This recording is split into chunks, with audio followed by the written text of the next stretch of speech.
നമുക്ക് ഈ block prints ഒക്കെ എങ്ങനെയാണ് ഉണ്ടാക്കുന്നത് നമുക്ക് കാണാമേ. നമ്മൾ ഈ കോട്ടണിൽ നിങ്ങൾ പറയുമല്ലോ 200 രൂപയ്ക്ക് കോട്ടൺ കിട്ടുന്നുണ്ടെന്ന്, 200 രൂപയ്ക്ക് റെഡി ഐറ്റംസ് കോട്ടൺ കിട്ടുന്നുണ്ടെന്ന് ജനങ്ങൾ പറയാറുണ്ട്. കിട്ടുമോ എന്നതിൻ്റെ ചലഞ്ച് ചെയ്ത് പറയുക. 200 രൂപയ്ക്ക് കോട്ടൺ കിട്ടുവാണെങ്കിൽ നിങ്ങൾ പറയണതിന് ഞാൻ സമ്മതിക്കും. ഓക്കെ, ഞാൻ ഒരു കോട്ടൺ ഐറ്റം ഉണ്ടാക്കുന്ന ഫാക്ടറിയിലാണ് നിൽക്കുന്നത്. അപ്പോൾ ഞാൻ ഈ 200 രൂപ ഉദ്ദേശിക്കുന്നത് നമ്മുടെയൊക്കെ റേറ്റ് അല്ല, ഉണ്ടാക്കിയ പ്രൊഡക്റ്റിൻ്റെ റേറ്റാണ് പറഞ്ഞത് കേട്ടോ. 290 രൂപ പ്യോർ കോട്ടൺ ആയിട്ട് എന്ന് പറഞ്ഞിട്ട് വീഡിയോസ് ചെയ്യുന്ന ആൾക്കാർക്ക് വേണ്ടിയിട്ടാണ് സമർപ്പിക്കുന്നത്. Okay guys, first pure cotton ഇതാണ് യഥാർത്ഥത്തിൽ വരുന്ന പ്യോർ കോട്ടൺ ഐറ്റംസ് ഗൈസ്. കണ്ടോ, ഇതാണ് pure cotton items. Pure cotton grey ആണ്, ഗ്രേ ഹൈലി അതങ്ങനെ അതിൻ്റെ ഒരു പ്രൊസീജിയറിലേക്ക് ഗ്രേ പോകുന്നുണ്ട്, മുകളിലേക്ക് ഗ്രേ പോകുന്നുണ്ട്. ഇനി ഇത് എങ്ങനെയാണ് ഇത് പ്രോസസ്സിങ്ങിലേക്ക് വരുന്നതെന്ന് നമുക്കൊന്ന് കാണാം. ആ ഗ്രേ അവിടെ നിന്ന് ഇങ്ങനെ താഴേക്ക് വരും കേട്ടോ. ഇങ്ങനെ റോൾ ചെയ്ത് കറങ്ങി അത് കളർ ആഡ് ചെയ്യുവാണ് അതിലേക്ക് കേട്ടോ. Next this is the colour. നമുക്ക് ഏത് കളർ വേണമെങ്കിലും ചെയ്യാം. ഇത് ആക്ച്വലി എനിക്ക് തോന്നുന്നു മെറൂൺ കളറാണ്. ഓക്കെ, നെക്സ്റ്റ് അതിലേക്ക് സിക്സാഗ് ഡിസൈൻ. ആ പ്യോർ വൈറ്റിലേക്ക് സിക്സാഗ് ഡിസൈനാണ് ആ പ്രിൻറ്റ് ചെയ്ത് വരുന്നത്. പ്രിൻറ്റ് ചെയ്ത് കഴിഞ്ഞപ്പോൾ ആ ഡിസൈൻ ഇങ്ങനെയായി കണ്ടോ. ആ പ്യോർ വൈറ്റിലേക്ക് സിക്സാഗ് ഡിസൈൻ വന്നിട്ടില്ല, നിങ്ങൾ കാണുന്ന zigzag design. Okay, next print, അതിലേക്ക് അടുത്ത പ്രിൻറ്റ് ആഡ് ചെയ്യുവാണ്. ഇത് ഓൾറെഡി സിക്സാഗ് കഴിഞ്ഞു, അതിലേക്ക് ബ്ലാക്ക് ആഡ് ചെയ്യുവാണ്. കണ്ടോ കണ്ടോ, അപ്പോഴത്തേക്ക് അത് ഈ ഐറ്റമായി. ഓക്കെ, അവിടെ നിന്ന് ആഡ് ചെയ്ത് ഇങ്ങനെ വന്നു കേട്ടോ. അപ്പം ഈ കൈൻഡ് ഓഫ് പ്രിൻ്റായി അത് അടുത്തത് ഈ ഒരു പ്രൊസീജിയറിലേക്ക് ഇങ്ങനെ പോവാണ്. ഇതാണ് നമ്മുടെ ഒരു ഐറ്റത്തിൻ്റെ ബോട്ടം. ഓക്കെ, കേട്ടോ, അതെങ്ങനെ പ്രിൻ്റായിട്ട് പ്രൊസീജിയർ നോക്കാം കേട്ടോ. മെഷീൻസിൻ്റെ ശബ്ദത്തിനിടയിൽ നിങ്ങൾക്ക് എൻ്റെ ശബ്ദം കേൾക്കുന്നുണ്ടാവോ? കേട്ടോ. ഓക്കെ, അതങ്ങനെ പോയിട്ട് ആ ഫാക്ടറിയാണിത് കേട്ടോ. ഇത്രയും വലിയൊരു ഫാക്ടറിയിലാണ് ആ ഒരു പ്രൊസീജിയർ നടക്കുന്നത്. അപ്പം ഇത് നമ്മുടെ ഇങ്ങനെ ഇത് സ്റ്റീമറാണ്.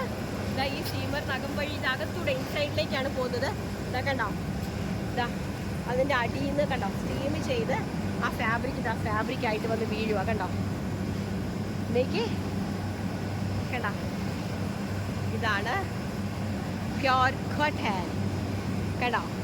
ഇതിനെയാണ് നമ്മൾ പ്യോർ കോട്ടൺ എന്ന് പറയുന്നത്. ഓക്കെ, കണ്ടോ.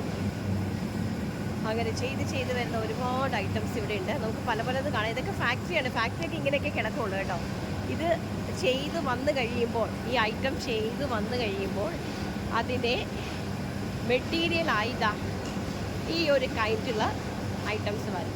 ലൈക്ക് നോക്കി, ഇതൊക്കെ ഇവിടെ നിന്ന് ഉണ്ടാക്കി ഇപ്പോൾ വെച്ചിരിക്കുന്ന സാധനങ്ങളാണ്. ഞാനിതൊന്നും പർച്ചേസ് ചെയ്തിട്ടില്ല, ഞാൻ ജസ്റ്റ് ഇതൊക്കെ ഒന്ന് കാണിക്കാൻ വേണ്ടിയിട്ട് വന്നതാണ്. ഇപ്പം നമ്മൾ കണ്ടതുപോലെ അത് സിക്സാഗ് പ്രിൻറ്റ്സും ഈ കോമ്പിനേഷൻസും ഫ്ലോറൽ പ്രിൻറ്റുകളും ഈ കോമ്പിനേഷൻസ് എല്ലാം ഇങ്ങനെയാണ് ഒരു ഫാക്ടറിയിൽ ഉണ്ടാക്കിയെടുക്കുന്നത് എന്ന് ഞാൻ നിങ്ങൾക്കൊന്ന് കാണിച്ചു തന്നതാണ്.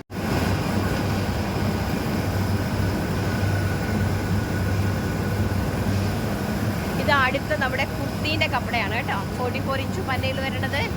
നല്ല ഭംഗിയുള്ള കേട്ടോ. എന്താ ഭംഗി നോക്കിയേ കണ്ടോ. ഇത് കണ്ടോ, ബ്ലാക്ക് നല്ല പ്യോർ കോട്ടൺ ഉള്ളതാണ് കണ്ടോ. ബ്ലാക്ക് ഉണ്ടാക്കി വെച്ചിരിക്കുന്നുണ്ടോ. വാവ്, അടുത്തത് കണ്ടോ, സൂപ്പറായിട്ട് വരുന്ന നെക്സ്റ്റ് ഒരു ഡിസൈൻ. ഇത് വൈറ്റിൽ ടീൽ ബ്ലൂ ആണ് കേട്ടോ. കേട്ടോ, ടീൽ ബ്ലൂ ഇതാ വരുന്നുണ്ടോ. എത്രയധികം പേരുടെ കഷ്ടപ്പാടാണെന്ന് അറിയാമോ ഇത് കേട്ടോ. ഇങ്ങനെ ഉണ്ടാക്കി വരുന്ന സാധനമാണ് നമ്മുടെ കയ്യിലേക്ക് കിട്ടുമ്പോൾ നമ്മൾ വില കൽപ്പിക്കാതെ ഇത്ര റേറ്റ് അല്ലേ ഉള്ളൂ ഇതിന്, ഇത്ര രൂപയ്ക്ക് ഇത് ഞങ്ങൾ കണ്ണുമടച്ച് തരുവാന്ന് പറയുമ്പം ഈ ആൾക്കാർ വിശ്വസിച്ച് ചെന്ന് ചാടി വീഴുമല്ലേ കണ്ടോ. ഈ ഒരു പ്രൊസീജിയർ കൂടി വരുന്ന സാധനങ്ങളെ പിന്നെ എല്ലാം ഒരു കച്ചവടമാണല്ലോ അല്ലേ. പിന്നെയെന്ന് പറഞ്ഞാൽ എല്ലാവരും കാശുണ്ടാക്കാൻ വേണ്ടിയിട്ട് ഓരോരോ കാര്യങ്ങൾ ചെയ്യണം. പിന്നെ എല്ലാവരും സ്വന്തം സെൽഫിഷ്നെസ് ആണല്ലേ. ആൾക്കാർ പൊതുവെ സെൽഫിഷ്നെസ്സാണ്.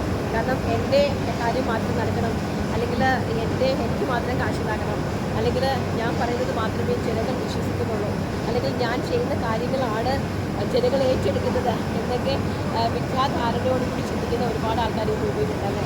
വെറുതെയാണ് കേട്ടോ, വെറുതെ വന്ന് കണ്ണ് മഞ്ഞളിച്ച് വീണു പോകുന്ന സാധാരണക്കാരായിട്ടുള്ള ജനങ്ങൾ എന്താണ് വിഡ്ഢികൾ എന്നേ നമുക്ക് പറയാനായിട്ട് പറ്റുള്ളൂ. ഇതിൻ്റെയൊക്കെ വാല്യൂവും വിലയൊക്കെ നമ്മൾ അറിയണം. ഞങ്ങളൊക്കെ ഈ ഒറിജിനൽ സാധനങ്ങളാണ് നിങ്ങളിലേക്ക് തരാനായിട്ട് പോകുന്നത്. അതും ആ ഒറിജിനൽ സാധനത്തിൻ്റെ റേറ്റ് നിങ്ങൾ നോക്കുക, അതുമായിട്ട് നിങ്ങൾ മറ്റുള്ളവരെ കമ്പയർ ചെയ്യുക. എന്നിട്ട് നിങ്ങൾ എൻ്റെ വീഡിയോയുടെ താഴെ വന്ന് കമൻറ്റ് ചെയ്യണം. പ്രൊഡക്റ്റ് വന്നതിന് ശേഷം പ്രൊഡക്റ്റ് നിങ്ങളുടെ കയ്യിലേക്ക് കിട്ടിക്കഴിയുമ്പോൾ അടുത്ത് വീണ്ടും നിങ്ങൾ പറയണം ഏതായിരുന്നു ബെസ്റ്റ്. Thank you.